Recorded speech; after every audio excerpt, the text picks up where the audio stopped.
तू इथं काय करतेस? अरे तू जा घरी. बाबांनी तुला बघितलं ना तर ते चिडतील. तू ऐक माझं. शिकवायचं नाही मला, बस इथे. अगं बस इथे. सुनो यार, काय तू ऐकत का नाहीस माझं? माहिती ना मी ऐकत नाही तुझं, मग कशाला सांगतोयस मला? आणि गप्प बस जरा. अच्छा अगं बाबा. आ कर. चल.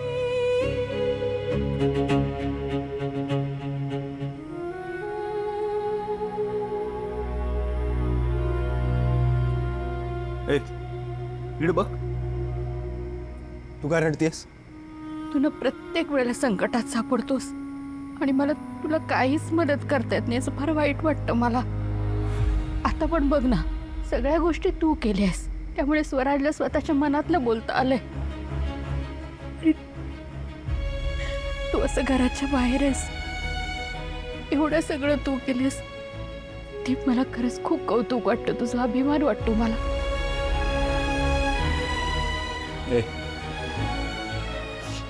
आजचा इमोशनल होण्याचा कोटा संपलाय माझा. येऊ का? जे मला नाही वाटत स्वराज आपल्या शब्दाबाहेर जाईल म्हणून. इतरांकडे बघू नकोस. तुला त्या मुलीशी लग्न करायचं आहे का?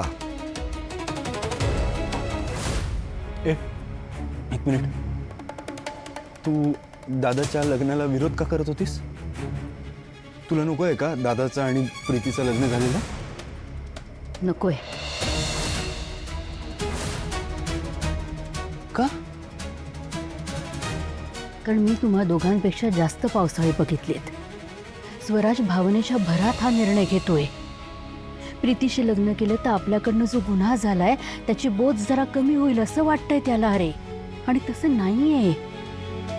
दोन्ही कुटुंब आता सध्या खूप संकटातनं जात आहेत. कुणाची बुद्धी मन स्थिर नाहीये. आणि अशा परिस्थितीत ती मुलगी लग्न करून आपल्या घरी येणार, स्वतःचं घर सोडून या घराला आपलं म्हणणार, या घराचा एक भाग होणार.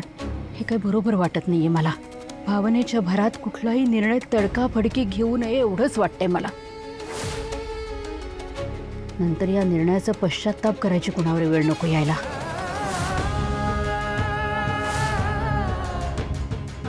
जेव, जेव.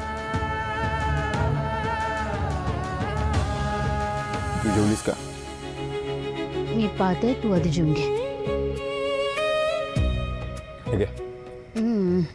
मला माहिती आहे मी नाही जेवले म्हणल्यावर तू जेवले नसणार. दीप, हे काय झालं तुला? काय लागलं? अगं ते